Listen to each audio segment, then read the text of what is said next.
Chapter 10 Prologue. Then. All I'm asking, Anakin said, is that you trust me. Thrawn didn't answer. He'd been talkative enough at the beginning of the trip, mostly questioning Anakin about the Republic, the Separatists, and the Clone Wars. Anakin's own questions about the Chiss tended to be answered briefly or not at all. But once Anakin started talking about his plan for getting into the Mokwich facility, all that had changed. Now it was mostly Anakin talking and the Chiss not answering. On one level, he really couldn't blame his new partner. The plan was borderline crazy, and with anyone but a Jedi, it will be doomed to failure from the outset. But Anakin was a Jedi. More than that, he knew how Separatists thought and acted. And he was very good against Separatist battle droids. I am a commander of an expansionary defense fleet, Thrawn said. My uniform proclaims my authority.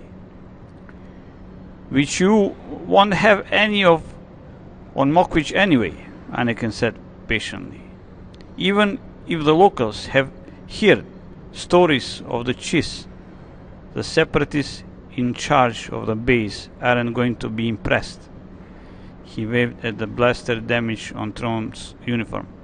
And frankly, what that outfit mostly proclaimed is that you were in a major battle and that you probably lost. I am still alive, Thrawn pointed out. Life always tempers defeat. I suppose, Anakin said, but really, we can do this. Thrawn looked over at R2-D2 sitting quietly in the corner. You were making modifications to your droid earlier, he said. Were those modifications part of the plan? Yes. Are they detectable by the enemy? Anakin considered.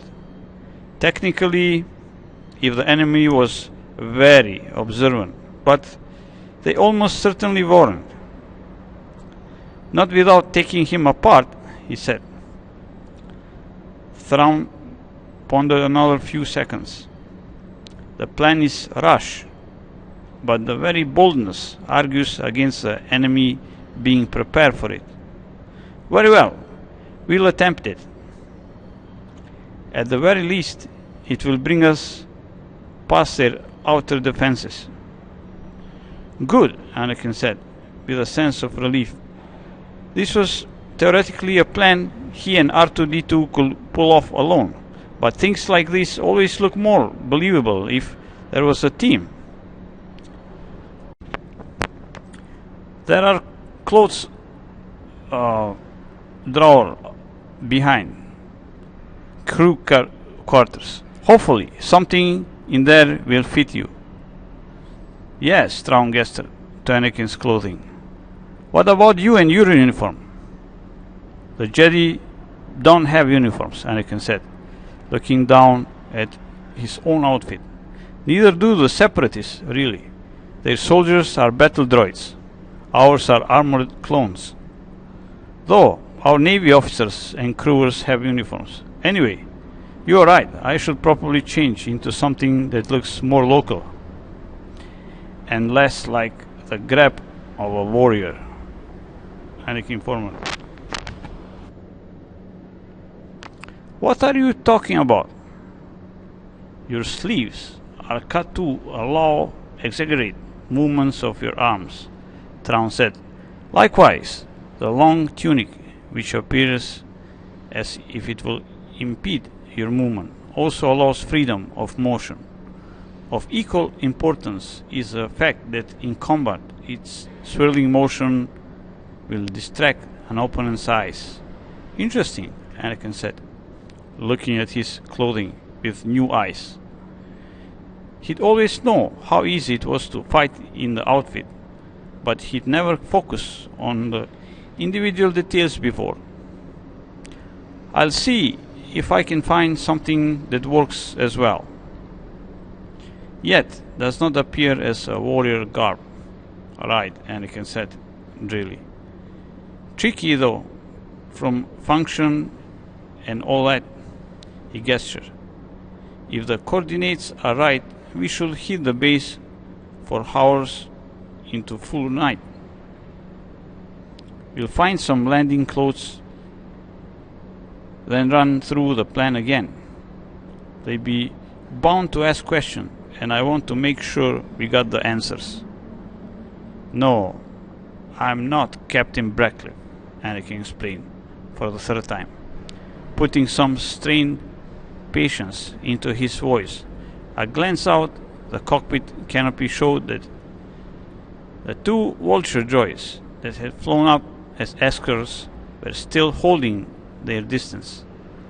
That was something, at least. Captain Brackliff is, let's say, indisposed. I need to speak to him, the voice at the other end insisted. A Serenian accent, if Anakin was hearing it right. Someone from Count Dooku home planet of Sereno.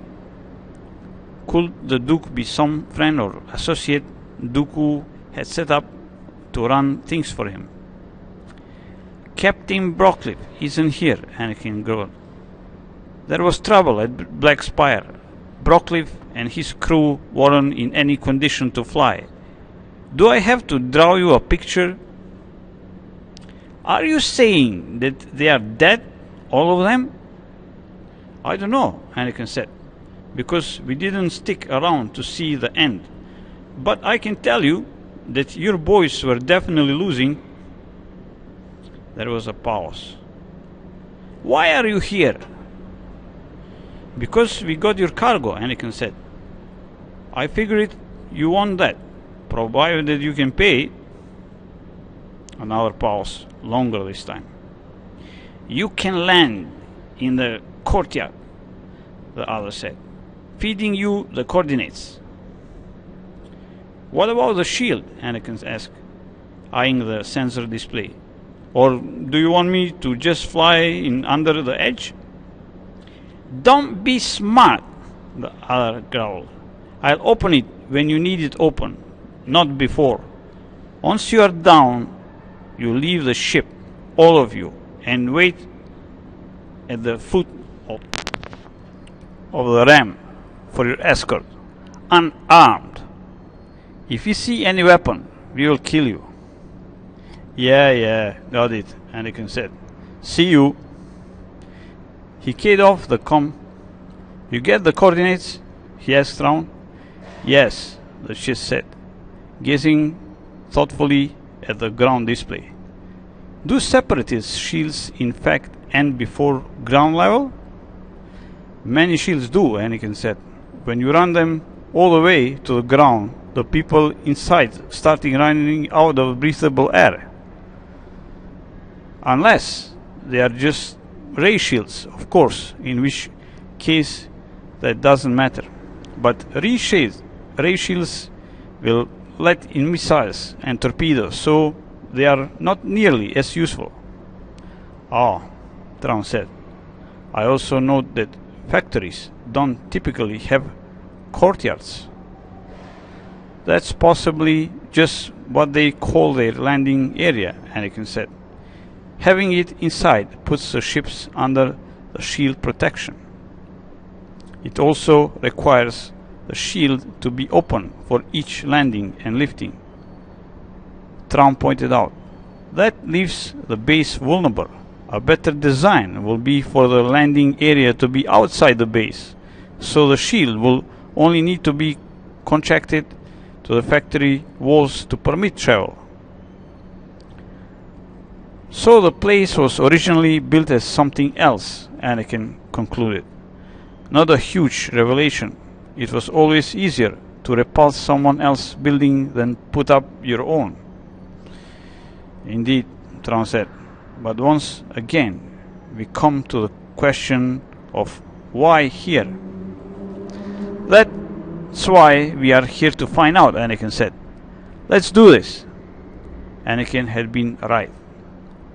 The base did indeed look like it had begun life as something else. What that something was, though, wasn't nearly so obvious. What type of square structure is common to fortress? Thrawn said as Anakin settled them onto their final vector. The large courtyard can serve as protected storage for air vehicles. Anakin nodded. The courtyard was currently unoccupied, but it was big enough to hold 4 freighters, the larger size or a bunch of small craft. At the base corner were vertical vulture droid anchors, also currently empty.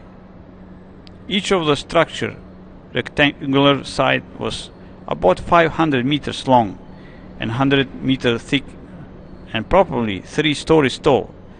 Plenty of room in all that for a factory, major research facility, or a sizable droid army. Could be from a pre-shield era. The walls are too low for most ancient fortresses, Thrawn pointed out. Is that the shield generator in the center? Yes, Anakin said, eyeing the squat lumpy shadow sitting on a permacrete foundation in the center of the courtyard. Looks like something from the KR series. The Separatists like those. Amazingly compact, Thrawn said. The power supply will be underground. Probably, Anakin said. But if you are thinking about knocking it out, don't bother. Unless you've got a fleet standing by that wouldn't gain us anything. Sadly, I have no fleet, Thrawn murmured. Didn't think so, Anakin said. Doesn't matter. If Padme's in there, we are getting her out. He pointed ahead out of the viewport. Looks like that's where they want us to land. See the 4 droids with the light standing in a rectangle? Yes, Thrawn said. The fine space looks barely adequate for a ship size. Yeah, I noticed, Anakin said, with a tight smile. I guess they want to see how good a pilot I am. Let's show them.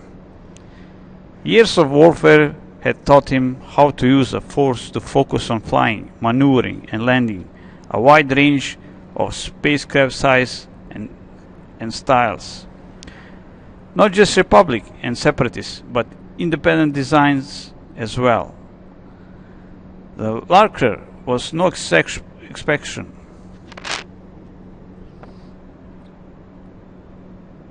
He was shutting the engines down when the courtyard abruptly blazed with light. I see. They have lighting after all, Thrawn said calmly. So they do, Anakin said, squinting out the viewport. The illumination was coming from a set of 6 floodlights spaced out along the top of the eastern courtyard. The one the Larker was currently facing. He leaned forward and looked left and right, confirming that there is no such lights on the north and south walls, while from the shadow it was clear that there weren't any on the west wall behind them either. Above them, the vulture droids had escorted them dipped briefly into light and then headed back out on patrol. Probably just for unexpected visitors on other special occasions. A dangerously poor design, Thrawn said. Lighting from a single direction creates shadowed region that can be exploited, which is exactly what we are going to do, Anakin said. If we are lucky, the lighting controls will be out here where we can get them, so keep an eye out for them. Let's get outside before they get nervous. A minute later, he, Thrawn, and R2-D2 gathered together at the foot of the ramp. Under the dead eyes of the full squad of B-1 battle droids, their E-5 blaster rifles trained on the newcomers. Interesting design, Thrawn murmured. Small and only moderately armored, but narrow and therefore difficult to target. They are the workhorses of the Separatist army, Anakin murmured back. But don't get comfortable.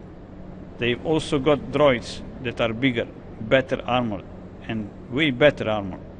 Speaking of which, there are 2 of them now, and I'm guessing our host. A pair of B-2 super battle droids were clumping across the courtyard, a tall, slender human stringing along between them. With the lights streaming down from behind him, the man's features and insignia were impossible to make out, but streaming behind him was distinctive cloak, Serenian symbol of nobility. The same kind of cloak Count Dooku wore. To our left, Thrawn murmured. Note the vehicle in the corner. Later, Anakin murmured, back tensely, stretching out the force. If that was Dooku, this whole thing was about to fall apart. In fact, it probably already had. With the light squarely in Anakin's face, there was no way the Serenian hadn't already identified him. Still, there was no hint of warning from the Force, nor had the approaching figure so much as broken step. Not Dooku then. Note the vehicle in the corner, Thrawn repeated, reluctantly. Anakin sent a sideways glance in that direction, tucked into the northwest corner of the courtyard. Attention by another battle droid squad was a small speeder truck, dark and grimy, with an open top rear section. A local vehicle, most likely. A pair of similarly grimy men were standing outside its loading ramp, talking to a man and woman wearing the same distinctive Serenian cloaks. An atmospheric craft, Thrawn said. I believe, yeah. Later, Anakin cut in, shifting his attention back to the approaching figure and the 2 B-2s. The human's face was still in shadow, but as he approached, he looked less and less like Dooku. He and his escort stopped 5 meters away. Well, he demanded. Anakin felt a flicker of relief. It wasn't Dooku's voice. Well, what? He countered. On the other hand, it was the voice of the traffic controller he talked with earlier. Someone expendable in case the visitors proved to be dangerous. We got your cargo. You got our money? We are a long way, you, from talking money, the Serenian said coolly. Let's start with who you are, his eyes shifting to R2-D2, and why you are traveling with a Republic astromech droid. Is that what that is? Anakin said, looking down at R2-D2. It was a ridiculous command, of course. Astromech droids were way too ubiquitous for a random unit to be instantly connected to the Republic. The Serenian was obviously seeing if he could spark a reaction. That means it's worth more, right? You assume we are buying?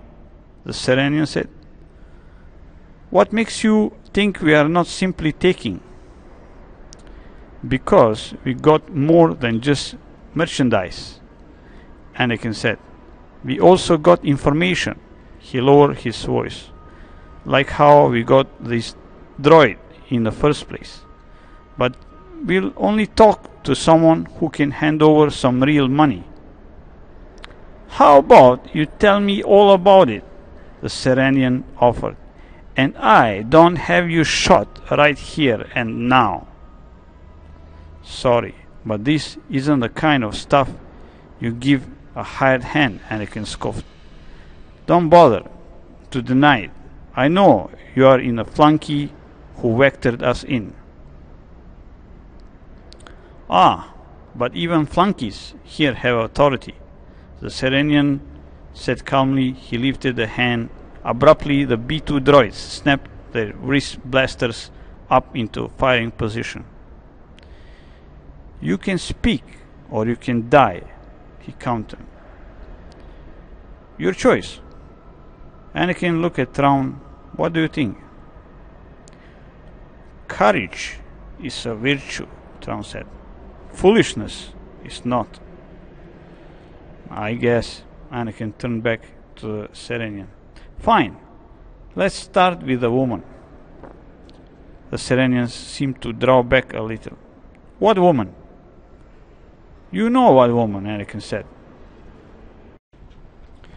The one your people caught snooping around your ship at Black Spire and killed. Ah, the other murmured. Yes, her. What about her? Well, for starters, she wasn't alone, Anakin said. She had a whole team with her. He nodded back at the lurker. Which is how we get hold of your ship. Captain Brockwell wasn't going to be using it anymore. I see, Serenian gestured toward the R2-D2. Was that hers? I don't know, Anakin said. We found it, okay? Here's how it went down. We got to the ship, found guy trying to unlock the helm. Chased him away. We didn't know he'd left the droid till we hit lightspeed. And then he hesitated, as he reluctant to say the rest. The ship's course was preset, Thrawn put in. It was locked in. We had no choice but to come here. Who did that? Serenian asked. I assume Brockwell did before they get him. Anakin said. So we figured as long as we couldn't go anywhere else, we'd deliver the cargo and maybe you'd unlock it or wipe the whole computer and start over. I see, Serenian said thoughtfully. An interesting story. I trust you appreciate the fact that you now have nothing left to bargain with. Yeah, well, that's the thing, Anakin said. See, we told you the course was preset. What we didn't tell you was there was another preset layer underneath it. What you're talking about? I'm talking about both sides were playing the same game, Anakin said patiently. See, Brockwell put this course into the computer, like I said, but he put it on top of another course the woman had already laid in. I guess she was setting it to fly to wherever her gang has their base. You know, just in case they had to leave in hurry. I figured Brockwell found it and couldn't erase it, so he just laid his course on top of it. I don't know. Gets kind of confusing. Don't worry, I'm following, the Serenian said drily. Good, 'cause it's pretty tangled, Anakin said. Anyway, the other guy, the guy we caught messing with, I guess he was part of her group and was trying to change it back when we threw him off. And he had this droid with him, the Serenian said, his voice dark. What makes you think he was one of the robber gang? Well, Anakin looked at Thrawn and shrugged. Who else could he have been? Lodging at astromech droid behind him. Yeah, that doesn't seem right, Anakin said, screwing up his face as if trying to sort all out. Well, they were trying to steal your cargo. Maybe he stole the droid from someone else. Perhaps, Serenian said. Was there anything else? Oh yeah, one more thing, Anakin pointed at the B2s whose wrist blaster were still pointed at him and Thrawn. I figured you don't want to know where she was sending the ship. Bricks here, this is Bricks, he added, nodding to Thrawn. Bricks thought you might not want to pay us, or might even shoot us, so, well, we kind of locked down the computer. Locked it how? Used a 2-stage encryption passcode, Anakin said. I've got one stage, Bricks had the other.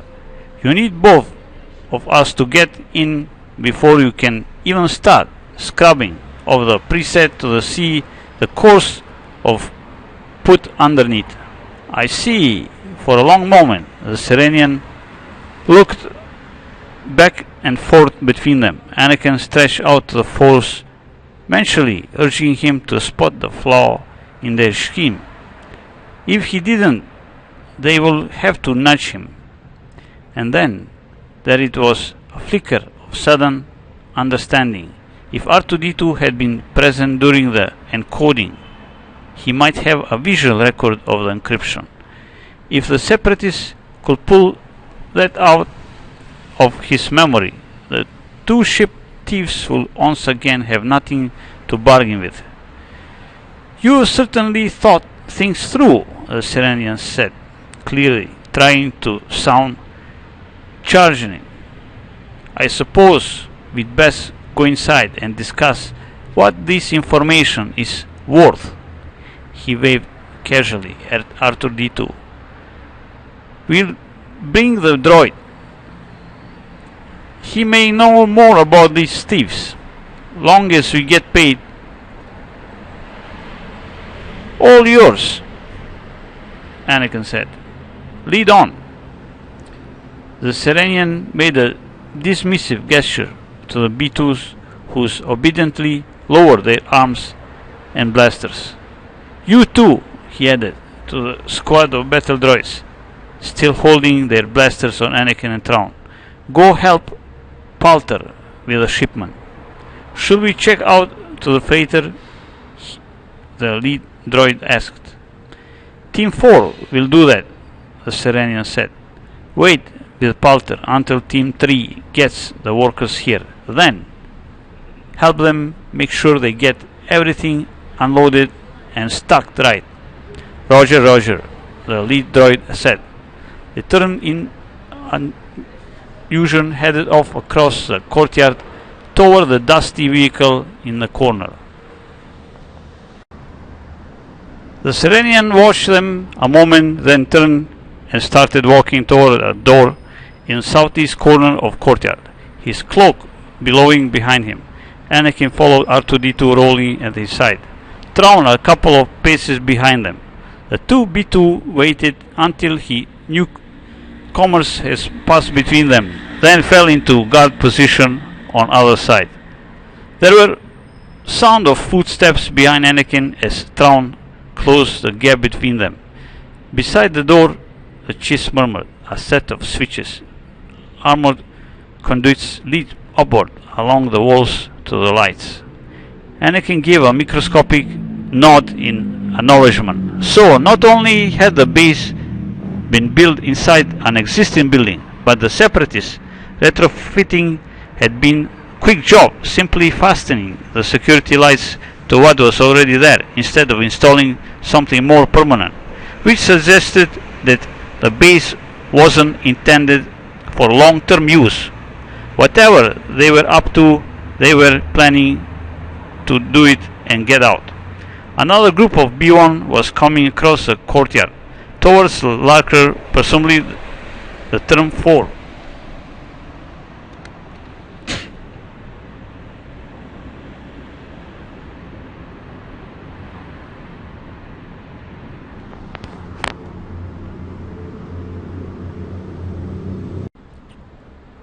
The Serenian had mentioned. Anakin eyed the droids, running a quick calculation of their closest approach to him It wouldn't be perfect, but it will be good enough. Reaching over he gently tapped the R2-D2 side. The droid gave a muffled grunt of acknowledgement and slid open the hidden compartment in the top of his dome. Thrawn slipped around Anakin's other side, striding past the two of them and moving to catch up with the Serenian. "Halt!" one of the B2s ordered. Obediently, Anakin and R2-D2 stopped, but Thrawn kept moving. "I must speak," he called toward the Serenian. The super battle droids snapped their blasters up, hurrying to catch up with him, passing Anakin and R2-D2. And with everyone's attention elsewhere, Anakin stretched out with the Force and pulled his lightsaber from R2-D2's dome. He dropped it just above ground level and sent it floating back behind them across the courtyard.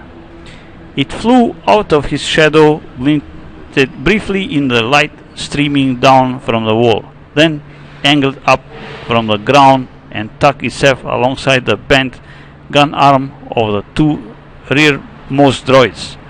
Out of the corner of his eye, he saw the Serenian jerk to a halt and spin around. "Stop!" he snapped. "My apology," Thrawn said, finally coming to a halt.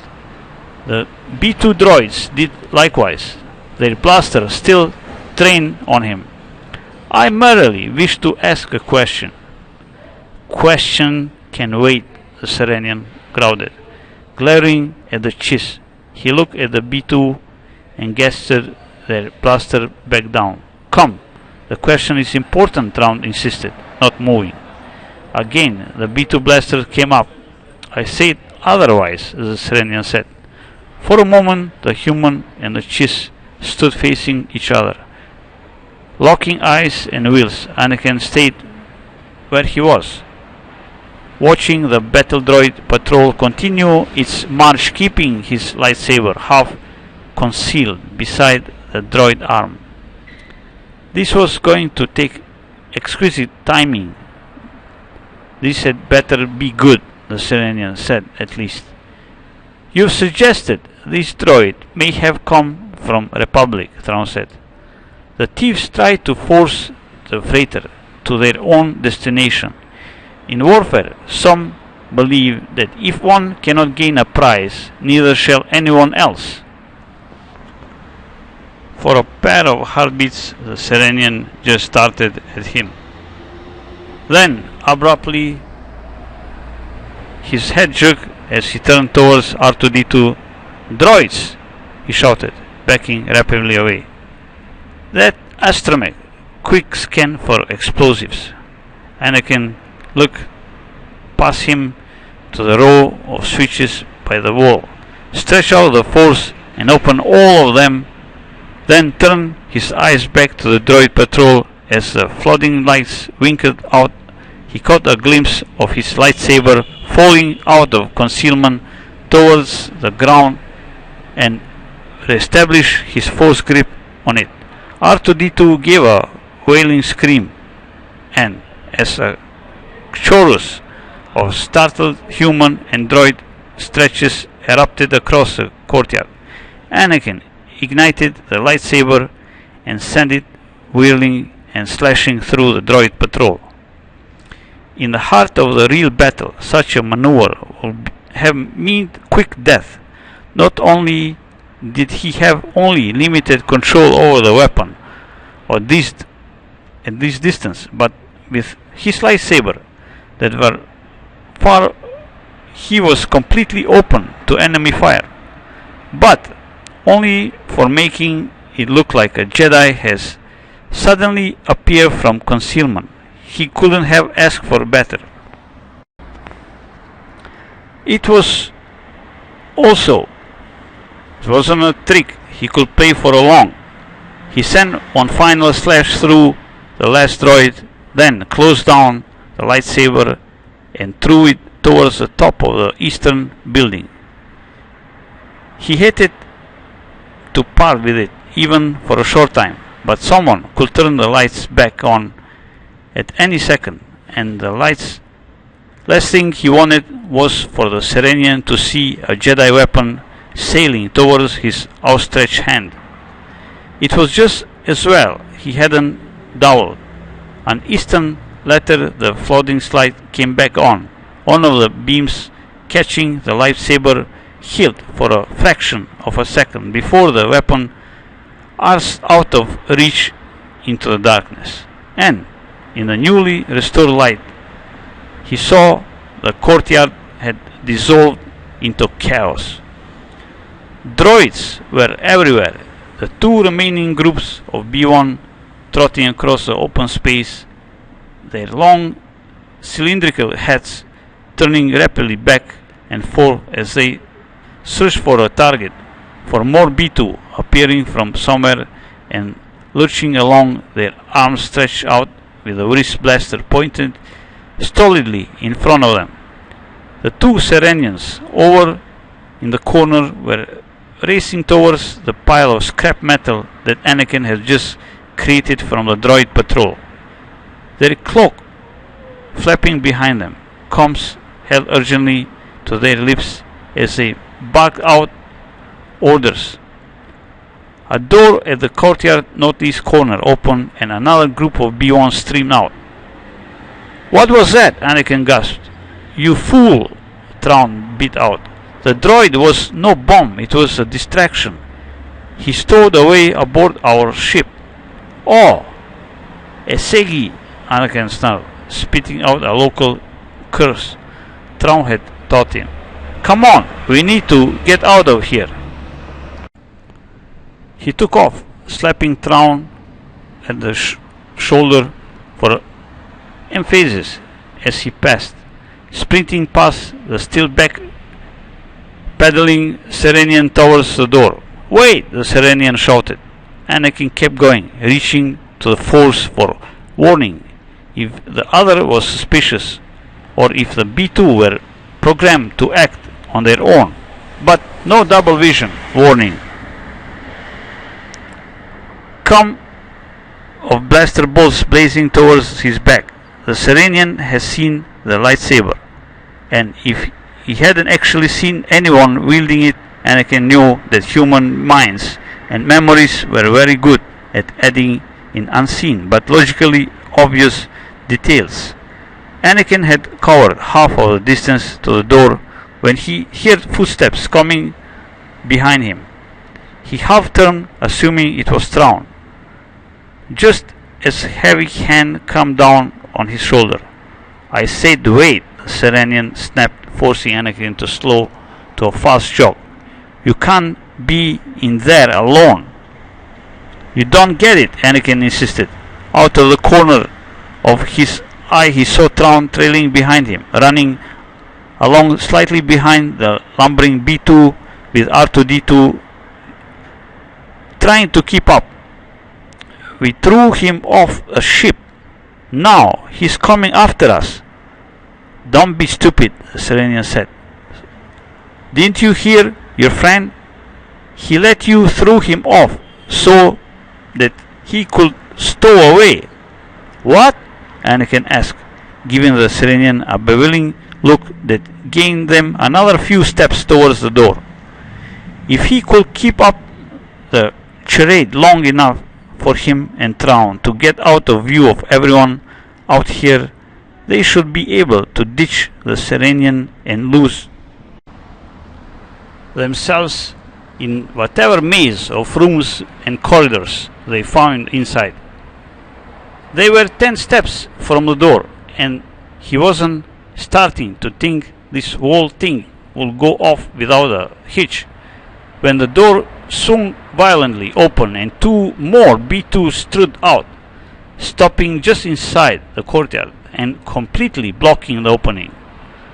"But you are right, we don't want him getting to you," the Serenian continued, again getting a grip on Anakin's shoulder.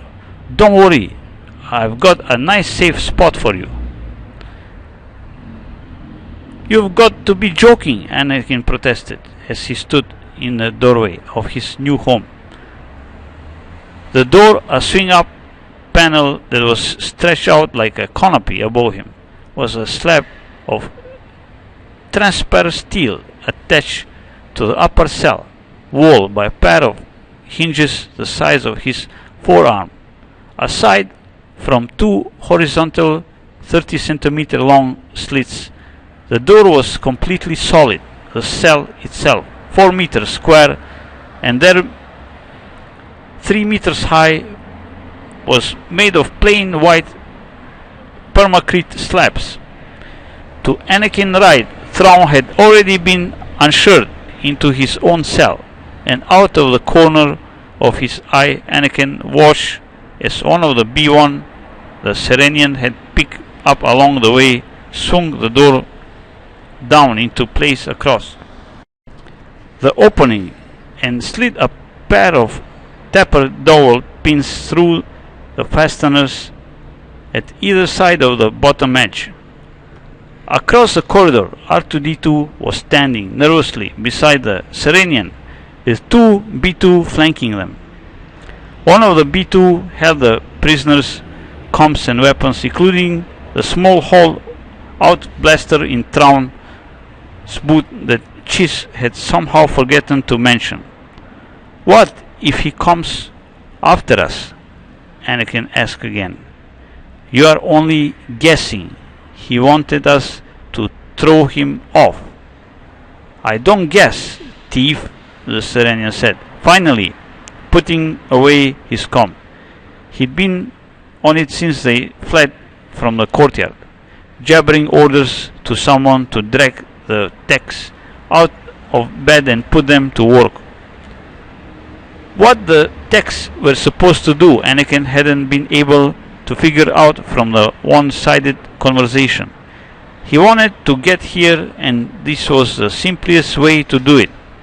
The man lifted his blaster. "For that alone I should shoot you."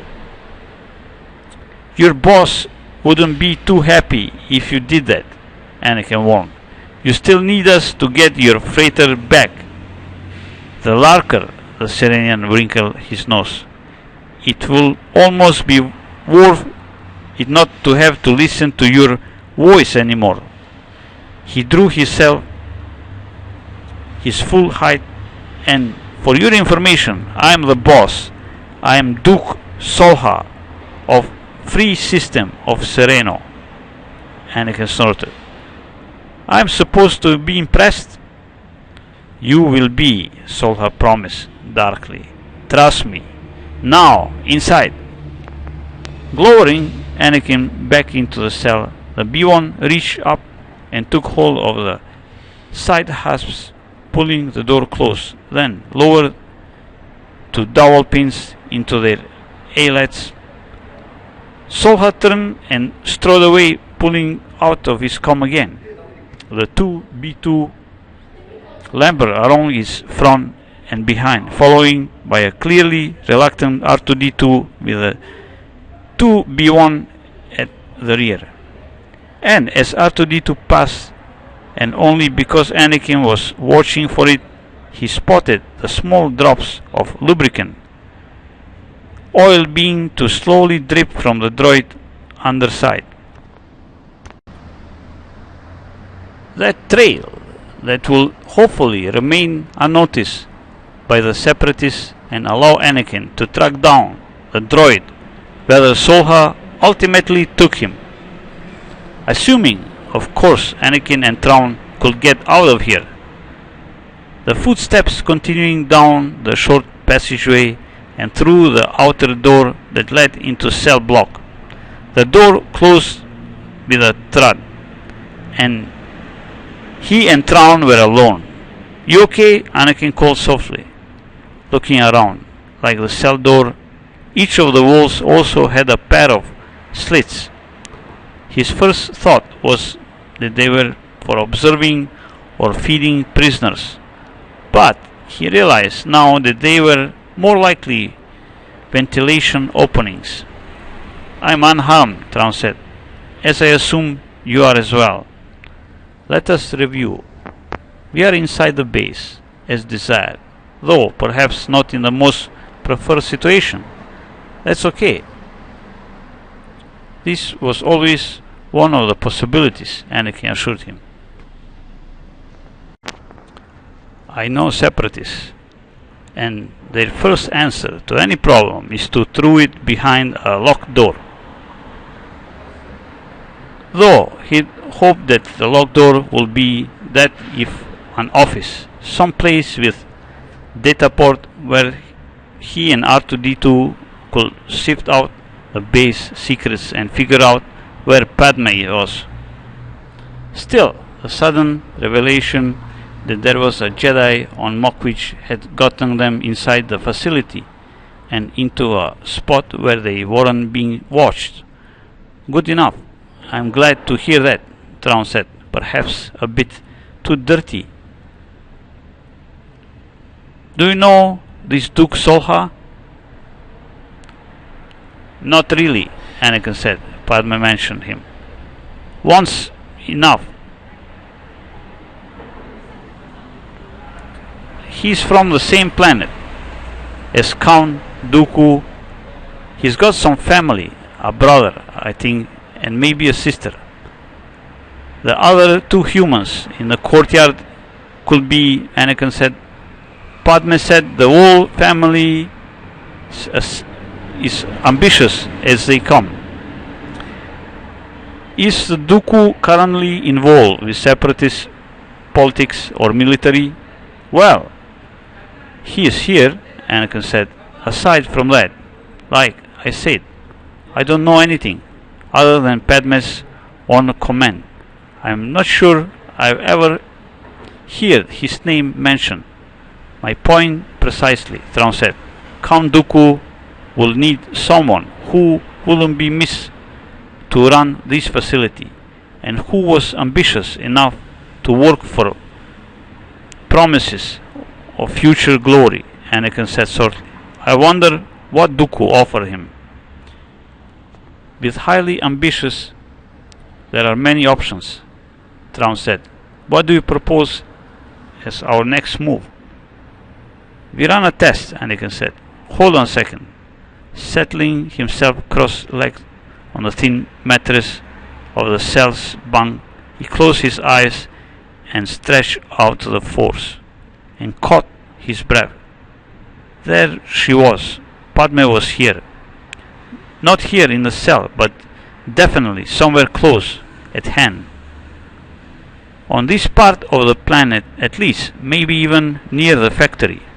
She is here, he told Thrawn, stretching out to try to pick up every nuance of her mood and emotion. She didn't seem to be prisoner, but there was a dark grimness in her sense, somewhere nearby, possibly in some trouble. I can't tell whether she's worried or just in the middle of something. Can you communicate with her? He shook his head and opened his eyes. Sorry, it doesn't work this way. A pity. I wonder what she was planning. Whatever it is, it will be good, Anakin assured him. She's a lot more clever than most people give her credit for. A remarkable person, Thrawn said. An equally remarkable association you have with her. Anakin felt his eyes narrow. He'd taken great pains to conceal his true relationship to Padme. What do you mean? It is clear from the way you speak that she is not merely an ambassador of your republic. There is a personal bond between you. Of course there is, Anakin said. I know Padme since I was 9 years old. We've been through battles and prisons. He felt a flicker of pain as the death of Qui-Gon suddenly flashed to mind, and seen a lot of friends and colleagues die. Too many. Not to mention, we lived through a long war. Yes, we are close companions, but that's all. For a long moment, Thrawn was silent. Anakin stretched out the force, trying to read the other's sense, wishing they'd been put together in the same cell so that he could at least see his expression. I understand, the Chiss said at least. The first step in locating her is to escape ourselves. Have you a plan for that? Yes, Anakin said. We start by waiting. There was another pause. For what? To see if Padme heard about the rugs we just pulled off, Anakin said. If she is free and on her own, she'll know I'm here and figure out how to get us. She will recognize your weapon. She will recognize my style, Anakin said. And this is the first place she'll come looking for me. Is falling into enemy hands part of your style?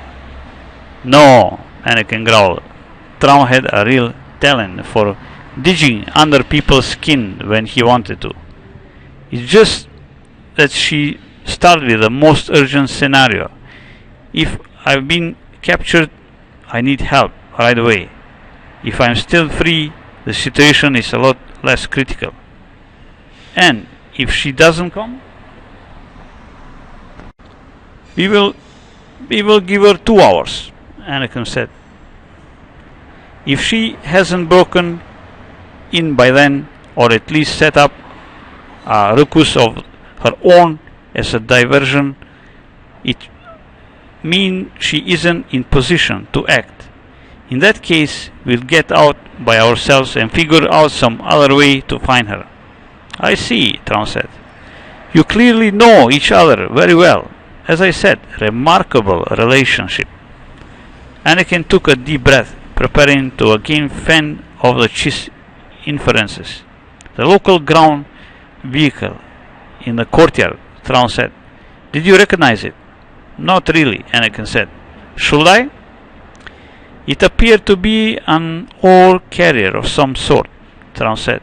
Its surface was marked by dirt and stone damage, so the place is definitely a factory or a manufacturing facility and not a staging ground, Anakin said with a